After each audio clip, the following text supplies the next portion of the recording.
예, 오늘 이 시간에 다니엘서 6장의 말씀을 제가 봉독하여 드리겠습니다. 다니엘서 6장 16절부터 20절까지 말씀을 제가 읽어 드리겠습니다. 예, 제가 가진 성경은 구약 성경 1243쪽입니다. 봉독하겠습니다. 이에 왕이 명령하며 다니엘을 끌어다가 사자굴에 던져 넣는지라. 왕이 다니엘에게 이르되 내가 항상 섬기는 너희 하나님이 너를 구원하시리라 하니라. 이에 돌을 굴려다가 굴어기를 막으며 왕이 그의 도장과 귀족들의 도장으로 봉하였으니 이는 다니엘에 대한 조치를 고치지 못하게 하려 함이었더라. 왕이 궁에 돌아가서는 밤이 새도록 금식하고 그 앞에 오락을 거치고 잠자기를 마다하니라. 이튿날에 왕이 새벽에 일어나 급히 사자굴로 가서 다니엘이 든 굴에 가까이 이르러서 슬피 소리질러 다니엘에게 묻되 살아계시는 하나님의 종 다니엘아, 너가 항상 섬기는 네 하나님이 사자들에게서 능히 너를 구원하셨느냐 하니라. 아멘. 작년에 몸이 좀 불편한 곳이 있어 병원에 갔다가 먼저 온 환자들이 많아서 대기실에서 한참을 기다렸습니다. 기다리는 시간이 1시간이 넘어서면서 좀 지루해서 살피는 중에 마침 한 권의 책이 눈에 띄었습니다. 창원야구 백년사라는 책입니다. 앉아서 한 2시간 가까이 기다리면서 그 책을 빠르게 읽었습니다. 우리나라 야구의 성지가 마산, 지금은 창원이라 그러죠. 마산인 이유를 설명하는 역사적인 책이었습니다. 마침 대구 야구장이 바로 곁에 있으니까요. 야구 감독의 얘기를 좀 하겠습니다. 지난 2018년 SK 와이번스 야구팀을 한국 시리즈 우승으로 이끈 트레이 힐만이라는 감독이 있습니다. 그는 2016년 10월 27일에 2년간 계약 조건으로 20억이라는 금액의 조건으로 우리나라 세 번째 외국인 감독으로 선임이 되었습니다. 그런데 그는요, 그 2년간의 계약 기간이 마치자마자 본국으로 돌아가겠다고 선언을 했습니다. 그 이유는 딱 한 가지입니다. 미국에 있는 가족들, 특별히 알츠하이머에 걸린 새어머니를 돌보기 위해서 본국으로 돌아가야 했다는 것입니다. 그해 그가 한국 시리즈에 이 SK 와이번스가 승리를 했습니다. 놀라운 것은 우승을 하고 나면 감독의 몸값은 천정부지로 뛰게 되어 있어요. 그럼에도 불구하고 힐만 감독은 시즌이 끝나자마자 바로 고국으로 돌아갔습니다. 우리나라 프로야구 40년 역사상 우승팀의 감독이 바뀐 경우는 이것이 처음입니다. 그가 어떻게 이런 결정을 내렸을까요? 너무나 의아해서 어느 뉴스 매체의 기자가 이 힐만 감독을 만났습니다. 만나서 이 힐만 감독이 왜 그런 결정을 내렸는지 사유를 듣기를 원했어요. 그 감독이 이렇게 이유를 말했습니다. 이런 결정의 이유는 가족 때문이다. 나의 신념을 누구에게 강요하는 것은 아니다. 완벽하지 않지만 하나님, 가족, 직업 순으로 신앙의 우선순위를 두면서 살고 있다. 목사가 아닙니다. 이런 분명한 자기 기준이 있었기 때문에 우승을 해서 연봉이 오른다든가 우승을 하지 못해서 연봉이 깎인다든지 하는 이유로 자신의 거취를 결정하지 않았습니다. 이 힐만 감독을 취재했던 기자가 이 인터뷰를 마치면서 기사에 이렇게 글을 남겼습니다. 독실한 기독교인인 힐만 감독과의 인터뷰는 미국에서 온 유명 목사님을 모신 자리 같았다. 그는 삶과 신앙, 말과 행동이 일치하는 사람이었다. 이 기사를 읽는 순간 참 감동을 받았습니다. 내친 김에 축구 선수 한 분을 여러분이 잘 아는 분이라고 생각합니다. 소개를 드릴게요. 아르헨티나 전 국가대표 축구 선수입니다. 카를로스 로아 선수 얘기입니다. 이 아르헨티나에서는 그를 신의 손이라고 부릅니다. 1998년 프랑스 월드컵 승부차기에서 2골을 막아내면서 아르헨티나가 영국을 이기고 8강 진출에 견인차 역할을 했던 선수입니다. 예선 3번의 경기에서 한 점도 주지 않고 전 경기를 승리하게 되었습니다. 당시 맨체스터 유나이티드 퍽슨 감독이 그를 맨체스터로 이적을 제안했습니다. 그때 제안한 이적료가 그 당시 36억입니다. 엄청난 돈이죠? 그런데 그가 단 한마디 이런 제안에 거절했습니다. 거절한 이유는 간단합니다. 예배 드리는 날은 예배에 빠질 수가 없습니다. 저는 제7일 안식일 예수 재림교인입니다. 그런 후에 그는 은퇴 선언을 했습니다. 그가 은퇴하자 소속팀의 순위가 추락을 했습니다. 이때요, 팬들이 이 카를로스 로아 선수를 복귀하라고 시내 곳곳에서 시위를 벌입니다. 그래서 그가 다시 복귀를 합니다. 조건이 있어요. 안식일에 시합에 참석하지 않는다는 조건 하에 그가 다시 선수로 복귀했습니다. 그런 후에 자신의 팀을 다시 우승하게 하도록 하고 난 뒤에 다시 은퇴를 합니다. 2002년 월드컵에서 조국 이 아르헨티나가 그를 다시 불렀습니다. 그런데 그가 거절합니다. 왜요? 이유는 하나입니다. 나에게 돈보다 더 중요한 것은 하나님입니다. 이게 그가 그 영광스러운 자리에 갈 수 있는 길이 열렸음에도 불구하고 거절했던 한 가지 이유였습니다. 오늘날 사단이 우리에게서 목적하는 것은 하나입니다. 하나님이 첫째라는 신앙인의 신념을 무너뜨리는 것입니다. 성도들에게서 하나님이 우선이라는 이 우선순위가 무너지면서 개인 신앙과 재림 신앙이 한꺼번에 무너졌습니다. 복음을 아는 우리는 과연 어떻게 살아야 정상입니까? 여러분, 여기 바울은 에베소서 2장 1절 2절에 그는 허물과 죄로 죽었던 너희를 살리셨도다. 그때예라고 말합니다. 이 그때가 언제입니까? 허물과 죄로 죽을 수밖에 없었던 그때, 우리에게 예수 그리스도가 절대적으로 필요했던 바로 그때였습니다. 그때 우리의 모습이 어떠했습니까? 이어서 말합니다. 너희는 그 가운데서 행하여 이 세상 풍조를 따르고 공중의 권세 잡은 자를 따르고 있었다라고 말합니다. 십자가가 없는 상태가 되면 이 세상 풍조에 흔들린다는 것입니다.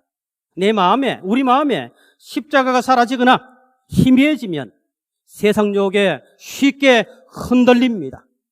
예수가 우리의 중심에 없기 때문에 나타나는 현상입니다. 예수님의 십자가 사건은 코렌데오, 즉 하나님 앞에서라는 삶의 기준을 만들어 놓았습니다. 그런데 이 기준이 흔들리면 우리의 신앙이 무너집니다. 이 기준을 잃어서 흔들리는 인생들을 구원하기 위한 목적이 바로 예수 그리스도의 십자가 사건입니다.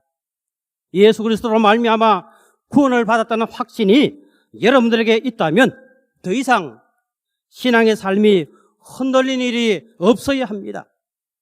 그렇게 살기 위해서 삶의 우선순위에 하나님이 주님을 경배하고 예배하는 것이 첫째가 되어야 합니다. 그 하나님이 나의 생활과 나의 일과 나의 자녀 교육과 모든 생각에 영향을 받아야 합니다. 다니엘의 삶을 정리하라면 이렇게 정리할 수가 있습니다. 하나님 앞에서의 삶, 하나님 중심의 삶. 다니엘에게 이런 기준이 명확했기 때문에 10대의 나이에 포로로 끌려와서 80대가 될 때까지 흔들리지 않고 자신의 사명을 다하는 인생을 살 수가 있었습니다. 이런 상황에서 오늘 본문은 다니엘이 자신의 정적들에 의해서 사자굴에 던졌던 기록을 남겼습니다. 그런데 이 모든 것을 알고 있는 다리오 왕의 평가가 이렇습니다. 이에 왕이 명령하며 다니엘을 끌어다가 사자굴에 던져 넣는지라. 왕이 다니엘에게 이르되 너가 항상 섬기는 너의 하나님이 너를 구원하시리라. 20절에 너가 항상 섬기는 내 하나님이 사자들에게서 능히 너를 구원하셨느냐 하니라. 왕의 이 질문에 다니엘이 남기는 대답이 무엇입니까? 다니엘이 이렇게 대답합니다. 하나님 앞에서 나에게는 죄가 없다는 사실이 드러났기 때문입니다. 저는 이 말씀을 읽는 순간 몸에 전율을 느꼈습니다. 온 세상이, 심지어 왕이 나에게 유죄라고 해도 하나님 앞에서 그분이 나에게 무죄라고 하시면 저는 무죄입니다. 여러분, 다니엘에게 지금 기준이 무엇입니까? 하나님 앞에서입니다. 온 세상이 나를 보고 천사와 같다 해도 하나님의 기준이 아니면 아닌 것입니다. 그런데 예수를 믿고 구원받았다고 하는 우리의 삶이 현재 어떻게 흘러가고 있습니까? 내 삶이 지금 신앙을 하는 내 삶이 어떻게 흘러가고 있습니까? 에베소 4장 14절에 새번역 성경은 이렇게 번역했습니다. 우리는 더 이상 더 어린 아이로 있어서는 안 됩니다.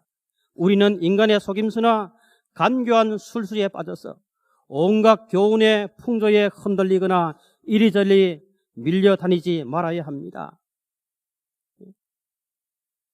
우리가 수십 년 신앙하고요, 매주마다 꼬박꼬박 교회에 와서 주님을 찾지만 아직 어린 아이 같은 신앙 모습을 벗어나지 못하는 이유가 어디에 있습니까?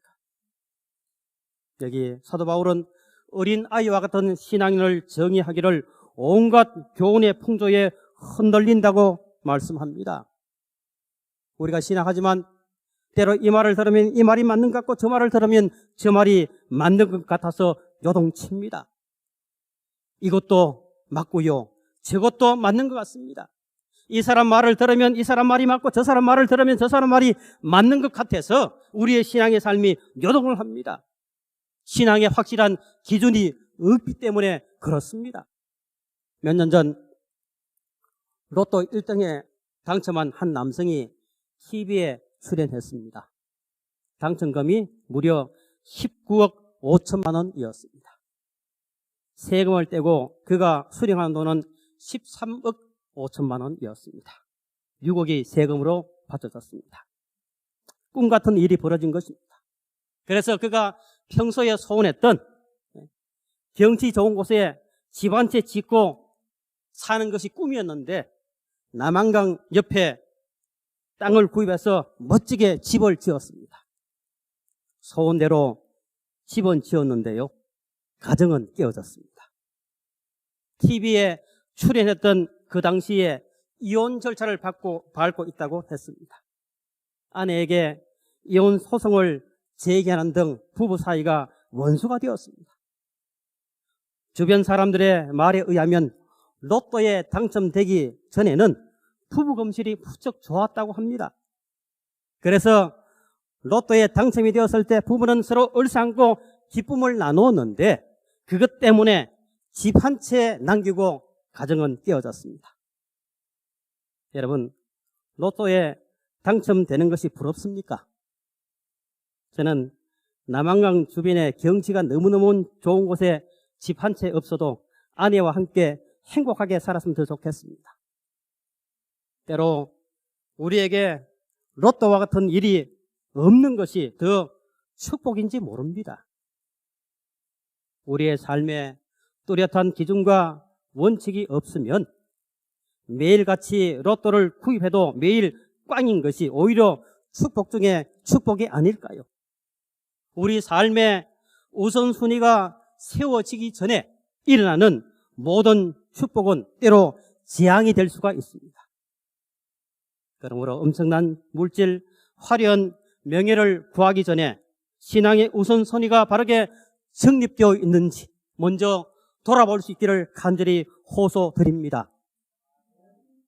여기 화이부인은 그대들은 하늘 왕국을 우선순위의 첫 번째에다 놓을 것이다 라고 했습니다. 예수님이 이 땅에 오신 것은 우리와 영원히 함께 하시기 위함입니다. 우리가 진정으로 거듭나고 하늘 백성이 되었다면 임마누엘 대신 하나님을 알고 그에 대한 반응으로 코람데오, 즉 하나님 앞에서 산다는 사실을 날마다 기억하며 살아야 합니다. 하나님과 임마누엘, 그리고 하나님 앞에서 사는 코람데오의 삶을 살게 되면 우리는 반드시 두 가지를 회복하게 됩니다. 첫 번째는 소신 있는 삶이 회복이 됩니다. 다니엘서 6장 10절에 이렇게 기록했습니다. 중간에 있는 글만 읽습니다. 전에 하던 대로 하루 3번씩 무릎을 꿇고 기도하며 그랬습니다. 우리도 이 말씀대로 살았으면 참 좋겠습니다. 이것이 우리 모두의 기도 제목이기를 간절히 바랍니다.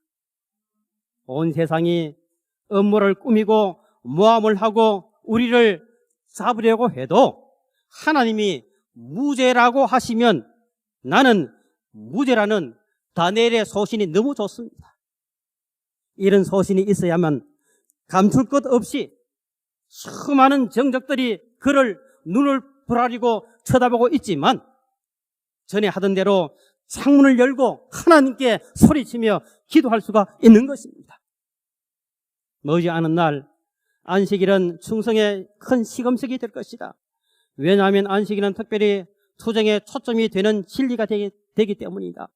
사람들에게 마지막 시련이 닥쳐올 때 하나님을 섬기는 사람들과 섬기지 아니하는 자들을 구별하는 선이 그어질 것이다.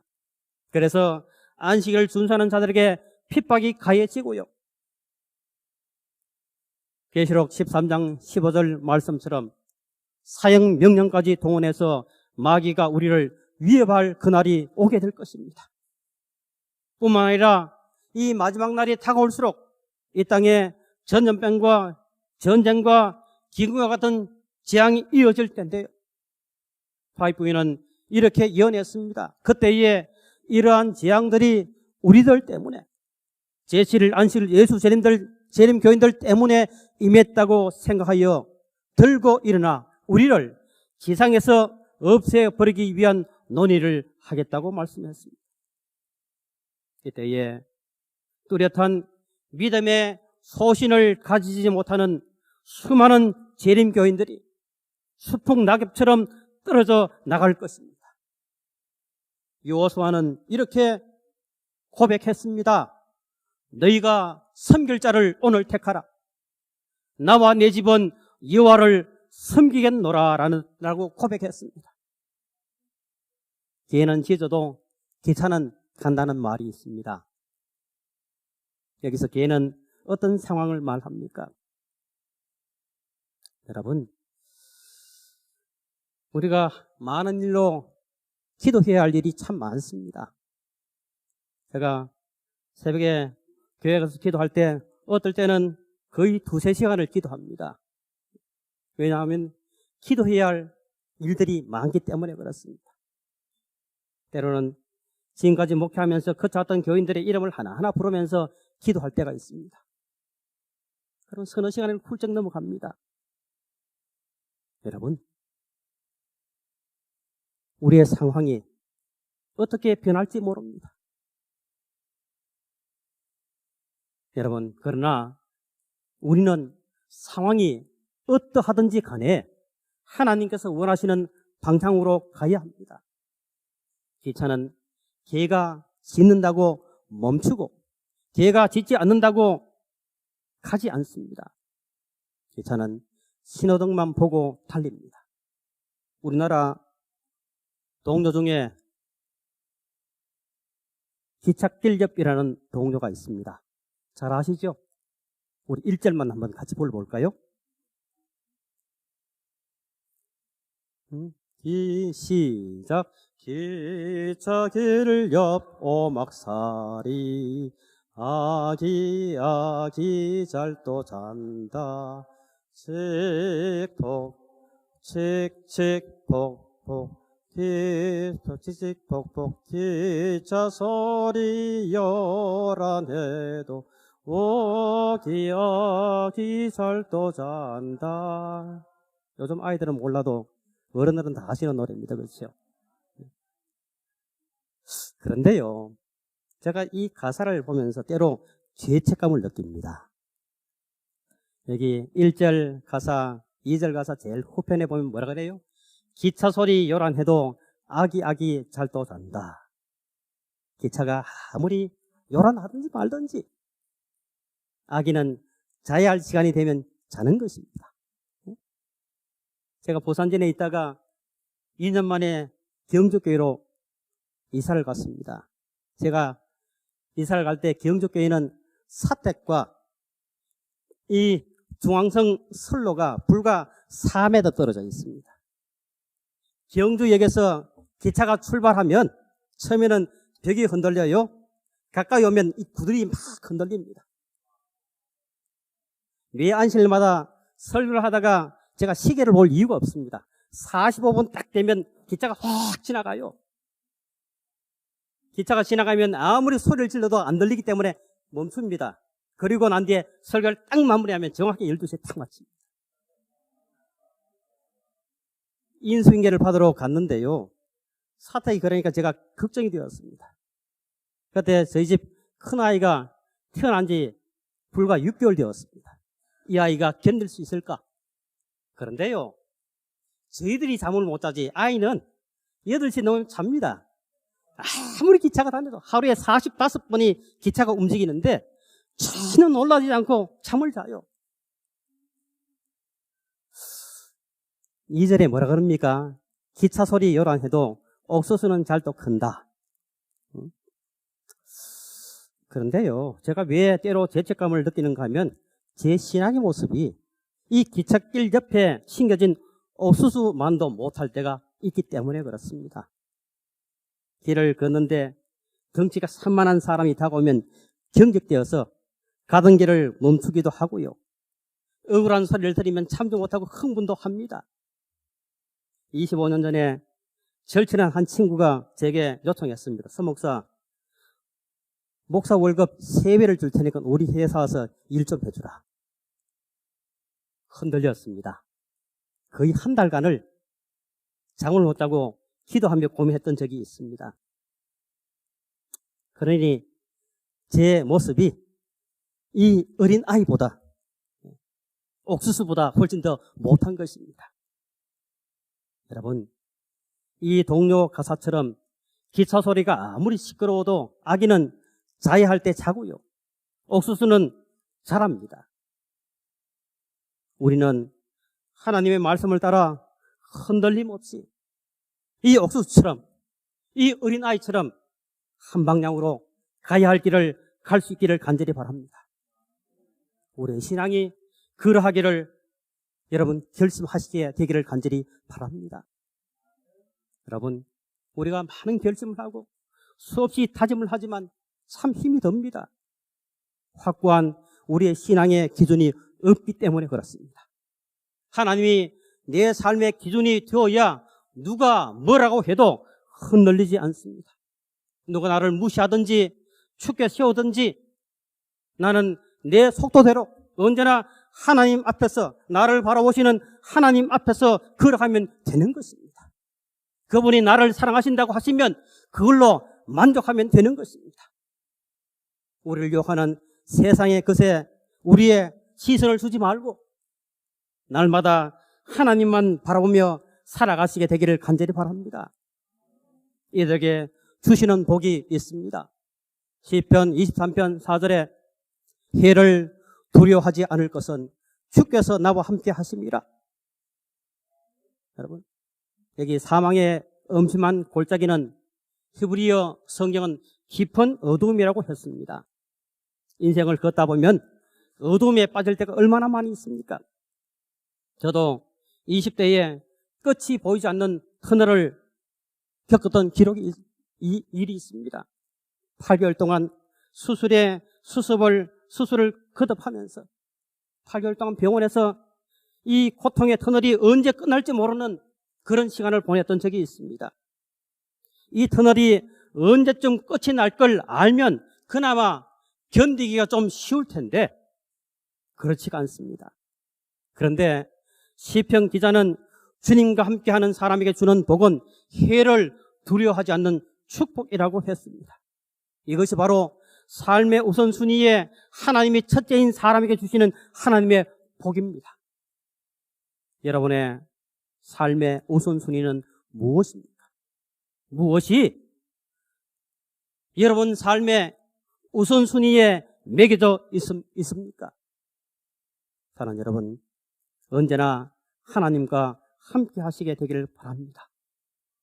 여러분의 삶의 우선순위가 주님 앞에서이기를 예수님의 이름으로 축원합니다. 언제든지 어디서든지 하나님 앞에 서 있는 자로 서기를 예수님의 이름으로 축원드립니다. 두 번째는 사명 앞에서도 흔들림이 없는 삶을 회복하게 됩니다. 하나님 앞에서 사는 삶을 살면 기준과 원칙이 회복되어서 반드시 하나님께서 주신 사명 앞에 흔들림이 없는 삶을 살게 됩니다. 다니엘을 향한 다리오 왕의 평가를 읽다가 보니까 반복되는 단어가 있었습니다. 다니엘서 6장 16절과 20절에 반복되는 단어가 있습니다. 무슨 표현이지요? 제가 원하는 답이 아닙니다. 하나님을 알지 못했던 다리오가 다니엘을 이렇게 평가합니다. 너가 항상 섬기는 다니엘이 하나님 앞에서 한결 같았음을 왕 다리오가 알았다는 것입니다. 다니엘은 10대 후반에 바벨론에 포로로 끌려와서 80대가 될 때까지 여러 우여곡절을 겪었지만 한결 같았습니다. 그에게는 확실한 기준이 있었습니다. 여러분, 저는 여러분들이요 하나님께 예배를 드리면서 아멘, 아멘 뜨겁게 반응하다가 집으로 돌아서서는 냉랭해지는 그런 신앙이 아니기를 간절히 바랍니다. 여러분, 우리의 신앙이 뜨겁지 않더라도 삶의 우선순위가 분명하고 명확하여서 어떤 문제가 닥쳐도 흔들리지 않고 주님을 찾는 그런 성도였으면 더욱더 좋겠습니다. 욥기서 1장 5절에 보면 욥이 그의 자녀들의 잔치가 끝나면 이렇게 했다라고 하면서요. 마지막 부분에 5절 마지막 부분에 말하기를 욥의 행위가 항상 이러하였더라 그랬습니다. 욥이 한결같은 사람이었음을 성경은 이렇게 묘사했습니다. 가장 좋은 자녀 교육은 화려한 말솜씨가 아니라 부모의 한결같은 마음입니다. 제가 12년 전부터 제가 담임하고 있는 교회로 1년에 서너 번 11금을 보내주는 서울에서 치과를 하고 있는 장모님이 한 분 계십니다. 그분은 매년 1년에 한 서너 번 정도 제가 있는 교회에 11금을 늘 보냅니다. 대학 시절에 같은 방에서 한 학기 동안 기숙사 생활을 같이 했던 화학과 후배입니다. 그는 이 코로나가 오기 전에는 1년에 서너 번씩 베트남에 선교 여행을 떠납니다. 한결같이 그 일을 합니다. 작년에는 제게 요청을 해서 제가 작년에는 같이 동행해서 필리핀으로 가서 의료 봉사를 한 며칠을 보내왔습니다. 그런데 그 며칠을 보내는 동안 그가 치과에서 환자를 진료할 때의 모습과 전혀 다른 모습을 제가 보았어요. 얼굴이 파랗게 피어 있습니다. 그는 자신의 병원 일도 바쁜데 1년에 서너 번씩 월급쟁이 의사를 세워두고서 선교 여행을 갑니다.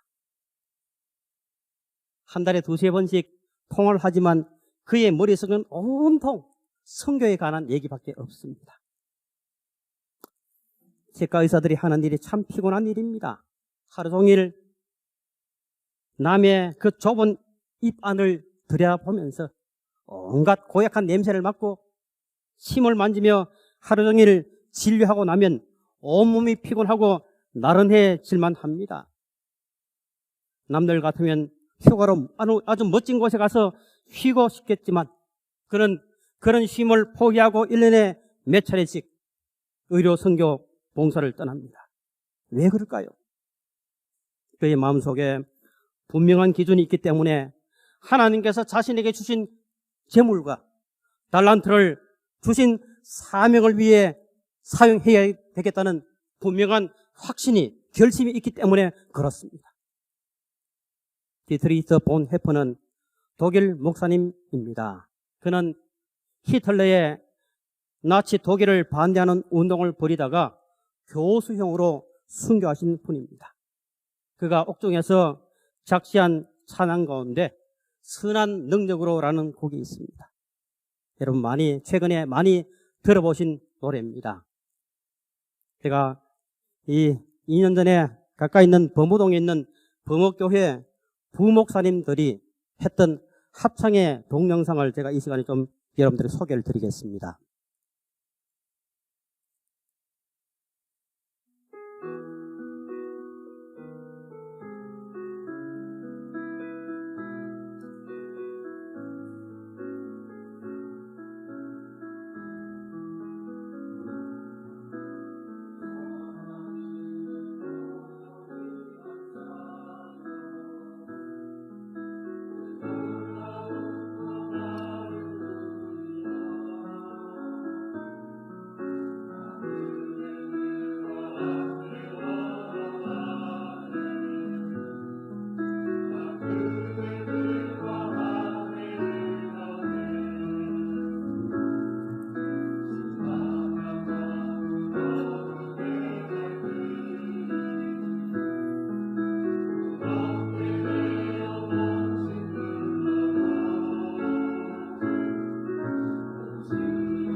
이 2차 세계대전 당시 대다수의 독일 교회가 히틀러는 독일의 경제와 사회를 살려주려고 하나님이 보내주신 종이라고 그렇게 설교할 때에 이 본헤퍼 목사는 그 잘못을 지적하고 히틀러와 나치의 노선을 반대하다가 옥살이를 하고 결국은 교수형으로 돌아가신 인물입니다. 그가 옥중에서 마지막으로 이 시를 쓰시고 곡을 붙여서 부르기 시작했습니다. 그런데 제 가슴을 울리는 가사는 마지막에 반복되는 가사입니다. 여기 이렇게 마지막 가사가 반복합니다. 그 선한 능력 우리 감사하시니 믿음으로 일어날 일 기대하네. 주 언제나 우리와 함께 계셔 하루 또 하루가 늘 새로워. 우리는 모두 하루하루를 때로는 힘들게 기도하며 살아가고 있습니다. 몇 년간 코로나로 인해서 교회의 예배가 무너지고 코로나가 뒤로 물러갔지만 우리의 신앙과 사명은 여전히 회복되어질 기미가 보이지 않습니다. 그러나 원래 기준을 세우고 사명으로 살려면 당연히 힘든 것입니다. 이 땅은 누리고 즐기는 곳이 아니라 사명을 감당해야 하는 곳입니다. 그러나 돌아보면 시간이 너무나 빨리 흘렀습니다. 제가 어젯밤에 과거 다녔던 그 교회 주변을 돌아보면서요, 참 세월이 많이 빨리 흘러갔다 하는 생각을 가지게 했습니다. 87년도 처음 목회에 나와서 그해 5월에 전국 야영 제주자 모임에 참석을 했을 때입니다. 그 당시는 참석하면 소개를 하는데 어느 앞에 어느 교회에 목회 몇 년차 누굽니다 이렇게 자신의 위치를 이렇게 소개를 했습니다. 그런데 저쪽 한쪽에서 머리가 희끗희끗한 한 분이 이래서 소개를 합니다. 서정 앞에 15년차 구연서입니다. 이미 그 목사님 작고를 하셨습니다. 그 소리를 듣는 순간요, 저는 내가 언제쯤 15년차 목사가 될까 하는 생각을 그 당시 가졌습니다. 근데 세월이 지나서 이제는 영락회에 제 선배가 2분밖에 남지 않았습니다. 세월이 참 빨리 흘렀어요. 이제 모이면 은퇴 후의 삶에 대해서 늘 이야기하는 그런 처지가 되었습니다. 여러분, 그럼에도 불구하고요, 흔들리지 않는 한 가지 분명한 사실이 있습니다. 어떠한 고난이 찾아오고 저의 앞길이 어떻게 펼쳐질지 모르지만 제 안에 세워진 하나님이 최우선이라는 기준과 주님께서 내게 주신 사명의 길을 가야 한다는 사실입니다.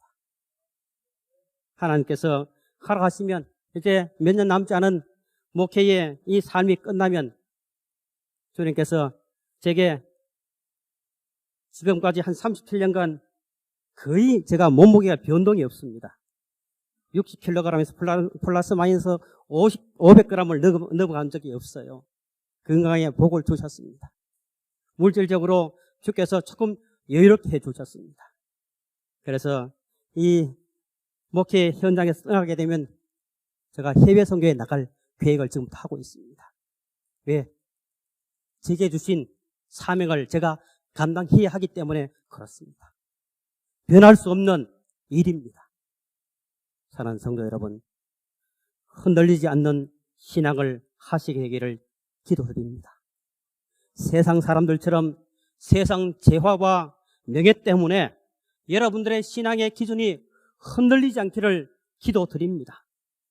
우리는 예수님의 다시 오심을 온 세상에 전해야 할 마지막 사명을 받은 재림 성도들입니다. 이 사명을 감당하기 위해서 우리는 때로 모든 것을 포기할 수 있어야 합니다. 때로 생명의 위협을 받을 수도 있습니다. 그리고 주님 앞에 섰을 때 우리가 우는 얼굴로 그분을 만나야 하지 않겠습니까? 우리가 가는 이 신앙의 길이 나의 자녀들에게도 부끄럽지 않아야 합니다. 내가 가는 이 믿음 생활이 나에게 믿음을 가르쳐준 부모들 혹은 인도자들에게도 부끄럽지 않아야 합니다. 내가 지금 걷는 이 길이 나를 위해서 십자가에서 고통당하시면서까지 우리를 구원하시고자 했던 주님께 부끄럽지 않아야 합니다. 그날 그 아침에 주님과 함께 재회할 수 있기를 간절히 바랍니다. 날마다 여러분과 제 삶 속에서 우리는 언제나 주님 앞에 서 있다는 사실과 모든 것이 주님 우선이 되는 그런 삶을 살다가 주님 오시는 그날에 함께 저 영원한 천국에서 만날 수 있는 축복이 여러분 모두에 있기를 바라면서 말씀을 마치겠습니다.